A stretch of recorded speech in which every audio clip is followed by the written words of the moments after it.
हाल ही में केंद्रीय गृह मंत्री ने संसद में 3 नए विधेयकों को पेश किया है, जिनका प्राथमिक उद्देश्य ये है कि भारत में ब्रिटिश काल के दौरान तकरीबन 160 साल पहले जो 3 आपराधिक कानूनों से जुड़े जो कानून मौजूद थे, जो नियम मौजूद थे, यानी कि IPC, Indian Penal Code, CrPC और इंडियन एविडेंस एक्ट, इन तीनों कानूनों को नए भारतीय कानूनों से रिप्लेस करना है। इन विधेयकों को पेश करते हुए केंद्रीय गृह मंत्री ने संसद में कहा कि ये जो 3 पुराने कानून हैं, इन कानूनों को भारतीय नागरिकों की रक्षा करने के लिए नहीं लाया गया था, बल्कि इन कानूनों को ब्रिटिश शासन की सुरक्षा के लिए लाया गया था, जिसकी वजह से अब इन कानूनों को नई जरूरतों के अनुसार रिप्लेस करना बहुत जरूरी हो गया है।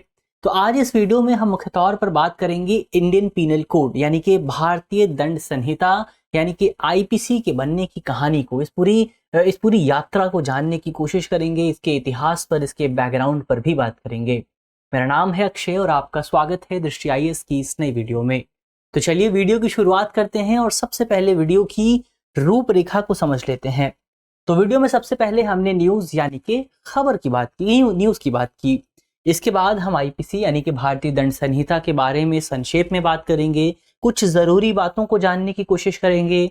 इसके बाद ये भी जानने का प्रयास करेंगे कि भारत में दंड संहिता की आखिर जरूरत क्यों महसूस हुई, उसको कोडिफाइड करने की जरूरत क्यों महसूस की गई। इसके बाद हम ये भी जानेंगे कि तैयार किस तरह से हुई आईपीसी और 1857 में जो भारत में क्रांति हुई थी, उस क्रांति का क्या प्रभाव रहा आईपीसी पर, और अंत में एक सवाल पर भी बात करेंगे। इसके अलावा ये जो पूरा विषय है मुख्य तौर पर सामान्य अध्ययन प्रश्न पत्र 1 से जुड़ा हुआ है और आप इसे आधुनिक भारतीय इतिहास यानी कि मॉडर्न इंडियन हिस्ट्री से जोड़कर देख सकते हैं। तो चलिए वीडियो की शुरुआत करते हैं और सबसे पहले आईपीसी यानी कि इंडियन पीनल कोड के बारे में कुछ संक्षेप में जानने की कोशिश करते हैं। तो आईपीसी यानी कि भारतीय दंड संहिता की बात करें तो ये भारत की आधिकारिक आपराधिक संहिता है, यानी भारत सरकार की ओर से इसे ऑफिशियल तौर पर हमारी आपराधिक संहिता के तौर पर स्वीकार किया गया है। इसका क्या मतलब हुआ? तो आपराधिक संहिता का मतलब है कि इसमें भारत में जो तमाम अपराध हो सकते हैं, उन अपराधों से जुड़े प्रावधानों को, उन अपराधों से जुड़े प्रोविजंस को शामिल किया गया है। और भारत में आईपीसी को 1860 में लागू किया गया था। इसके अलावा ये जो अस्तित्व में आया, इसको 1860 में लागू किया गया था, एनैक्ट किया गया था, लेकिन ये अस्तित्व में आया मुख्य तौर पर 1 जनवरी 1862 को। और यही वजह है कि आईपीसी को, भारतीय दंड संहिता को, दुनिया की सबसे पुरानी आपराधिक संहिता के तौर पर, कुछ चुनिंदा आपराधिक संहिता है दुनिया में जो कि बहुत ज्यादा पुरानी है, और भारत की जो आईपीसी थी वो इन्हीं में से एक थी। इसके अलावा इसे एक दस्तावेज के तौर पर भी देखा जा सकता है, जिस दस्तावेज में मुख्य तौर पर किसी भी अपराध से जुड़े प्रावधान और उस अपराध का जो दंड हो सकता है वो दंड बताया गया है कि अगर आप किसी तरह का अपराध करते हैं, अगर आप किसी की चोरी कहीं पे जाकर चोरी करते हैं, या फिर आप किसी के साथ कोई दूसरा अपराध करते हैं, तो ऐसी स्थिति में आप पर किस तरह का दंड लगेगा, आप पर किस तरह का जुर्माना लगेगा, आपको कितने साल की जेल की सजा होगी, ये तय करने का जो काम है वो भारत में आईपीसी के तहत किया गया है। और इंडियन पीनल कोड जो है वो भारत के सभी नागरिकों को कवर करता है। इसके हालांकि 2019 से पहले ये कश्मीर पर लागू नहीं होता था, जम्मू कश्मीर पर लागू नहीं होता था, लेकिन 2019 में जब से उसका विशेष दर्जा समाप्त किया गया है, तब से इंडियन पीनल कोड जो है वो कश्मीर पर भी लागू होता है। हालांकि इंडियन पीनल कोड का एक एक्सेप्शन भी है, एक अपवाद भी है। वो क्या है? तो अपवाद की बात करें तो ये जो इंडियन पीनल कोड के प्रावधान है वो सैन्य मामलों में लागू नहीं होते हैं। यानी कि अगर किसी मिलिट्री के व्यक्ति को, किसी मिलिट्री के इंसान पर मुकदमा चलाया जा रहा है, तो ऐसी स्थिति में इंडियन पीनल कोड के प्रावधानों को लागू नहीं किया जाएगा, क्योंकि मिलिट्री के पास अपने अलग प्रावधान मौजूद होते हैं। इसके अलावा इसको जो बनाया गया था वो भारत में प्रथम विधि आयोग यानी कि फर्स्ट लॉ कमीशन की सिफारिशों के आधार पर तैयार किया गया था। तो ये तो भारत में आपराधिक जो भारतीय दंड संहिता है उसके बारे में बात हुई, आईपीसी के बारे में बात हुई। अब आगे बढ़ते हैं और ये जानने की कोशिश करते हैं कि आखिर दंड संहिता की भारत में जरूरत क्यों महसूस हुई। तो भारत में जब ब्रिटिश शासन की शुरुआत हुई तो ब्रिटिश शासन बहुत व्यापक स्तर पर मौजूद नहीं था, लेकिन धीरे धीरे उसकी जो व्यापकता थी वो बढ़ने लगी। धीरे धीरे उसका जो अधिकार क्षेत्र था उसमें विस्तार होने लगा। ऐसे में जो ब्रिटिश काल था, जब महाद्वीप में उसका औपनिवेशिक नियंत्रण और ज्यादा बढ़ने लगा, यानी कि जो इंडियन कॉन्टिनेंट था, इंडियन सब कॉन्टिनेंट था, जब वहां पर अंग्रेजों का विस्तार धीरे धीरे होने लगा, तो ऐसे में ब्रिटिश शासन जो था उसके सामने शासन को लेकर, उसके सामने एडमिनिस्ट्रेशन को लेकर बहुत सारी चुनौतियां आने लगी। और ये जो चुनौतियां थी ये खास तौर पर कानून को लागू करने से जुड़ी हुई थी। क्यों? क्योंकि उस समय तक भारत में, यानी कि कोडिफिकेशन से पहले भारत में जो तमाम अपराध होते थे, उन अपराधों को लेकर बहुत सारे नियम और कानून मौजूद थे। तो ऐसे में ये जो पूरा सिस्टम था बहुत ज्यादा कॉम्प्लेक्स हो जाता था। जैसे भारत में कोडिफिकेशन से पहले, यानी कि आईपीसी के आने से पहले अलग अलग तरह के नियम मौजूद थे। जैसे भारत में संसदीय चार्टर मौजूद थे जो कि ब्रिटिश संसद द्वारा जारी किए जाते थे। इसके अलावा वो ही कुछ एक्ट भी जारी करती थी ब्रिटिश संसद, उसके माध्यम से भी भारत को रेगुलेट किया जाता था। इसके अलावा ईस्ट इंडिया कंपनी के कुछ अपने नियम भी थे, कुछ कानून भी थे, और साथ ही जो इंग्लिश कॉमन लॉ है वो भी भारत में लागू होता था। इसके अलावा भारत में हिंदू कानून अलग थे, जैसे कि जो मनुस्मृति हो गई, उसके कानून लागू किए जाते थे। इसके अलावा मुस्लिम कानून अलग थे, जैसे कि जो कि कुरान में लिखे हुए हैं उस तरह के जो कानून हैं। तो इन तमाम कानूनों के माध्यम से भारतीय नागरिकों को, भारतीय लोगों को गवर्न करने की कोशिश की जाती थी। लेकिन ये जो पूरा सिस्टम था, हमने पहले ही बात की कि पूरी प्रणाली बहुत ज्यादा जटिल हो गई थी, बहुत ज्यादा कॉम्प्लेक्स हो गई थी, और इसी को ध्यान में रखते हुए भारत में कानूनों के कोडिफिकेशन की जरूरत महसूस हुई कि सभी कानूनों को एक साथ मिलाकर एक दस्तावेज में लिखा जाए, जिस कानून के माध्यम से, जिस कोडिफिकेशन के माध्यम से, जिस कोडिफाइड डॉक्यूमेंट के माध्यम से हम लोगों को सजा दे सकेंगे। तो इसी की वजह से भारत में इसकी आवश्यकता को महसूस किया गया था। अब इसी को ध्यान में रखते हुए भारत में 1834 में पहले विधि आयोग यानी कि फर्स्ट लॉ कमीशन को बनाया गया, और फर्स्ट लॉ कमीशन की अध्यक्षता कर रहे थे ब्रिटिश एक बहुत कानूनी जानकार थे, ब्रिटिश पॉलिटिशियन थे, जिनका नाम था थॉमस बबिंगटन मैकॉले। तो ये जो है ब्रिटिश जो पहला विधि आयोग था भारत का, उसकी अध्यक्षता कर रहे थे। अब जो मैकॉले थे उनको इस पूरे आयोग का अध्यक्ष बनाने की एक विशेष बात ये भी थी कि खुद जो मैकॉले थे वो ये मानते थे कि भारत में जो कानून हैं उन कानूनों को कोडिफाइड किया जाना चाहिए। इसको लेकर उनके बहुत विशेष विचार थे। वो ये मानते थे, मैकॉले का मानना था कि भारत को पिछड़ेपन से निकालने के लिए और आधुनिकता की ओर ले जाने के लिए हम कोडिफाइड लॉ को, कानून को एक इंस्ट्रूमेंट के तौर पर इस्तेमाल कर सकते हैं, ऐसा मैकॉले मानते थे। लेकिन मैकॉले ऐसे पहले व्यक्ति नहीं थे जो इस तरह की विचारधारा रखते थे या इस तरह का आइडिया रखते थे।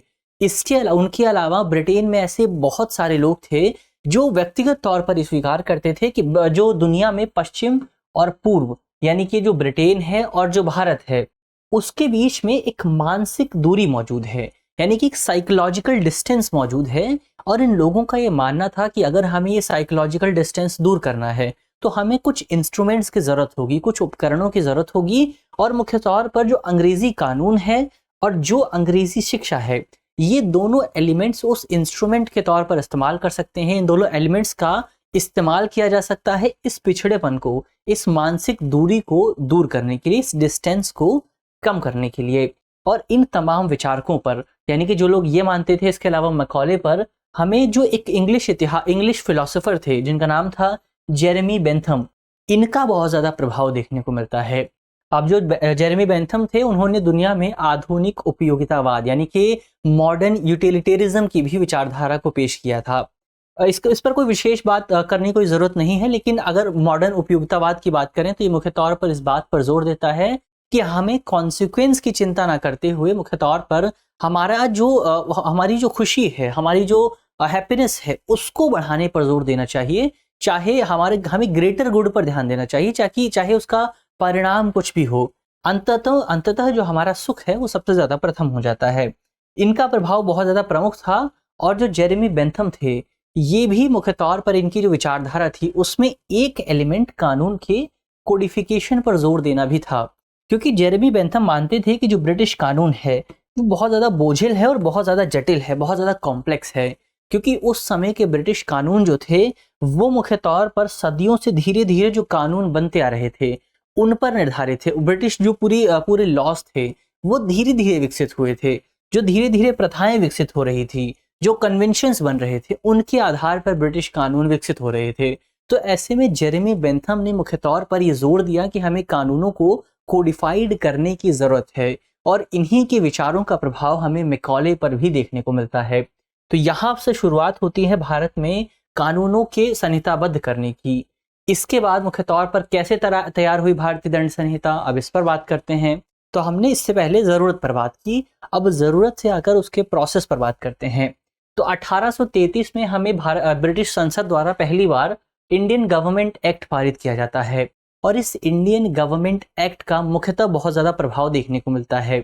इसका पहला प्रभाव ये होता है कि इसके माध्यम से भारत में ब्रिटिश शासन को, ब्रिटिश जो पूरा गवर्नेंस सिस्टम था, उसको पहली बार मान्यता मिलती है, और इसी कानून के माध्यम से कंपनी की जो व्यावसायिक गतिविधियां थी, जो कमर्शियल एक्टिविटीज थी, उनको भी समाप्त कर दिया जाता है। इसके बाद 1834 में पहले विधि आयोग का गठन होता है, हमने इस पर पहले भी बात की। पहले विधि आयोग की जो अध्यक्षता थी वो थॉमस मैकॉले कर रहे थे, और पहले विधि आयोग को मुख्य तौर पर एक काम दिया गया था कि वो भारत में कानून और नागरिक शासन को आधुनिक बनाने का काम करेगा।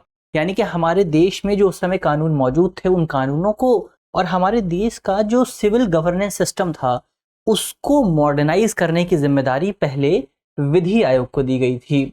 यानी कि इसकी प्राथमिक जिम्मेदारी ये थी कि भारत को मॉडर्नाइजेशन की तरफ ले जाया जाए, भारत को आधुनिकीकरण की तरफ ले जाया जाए।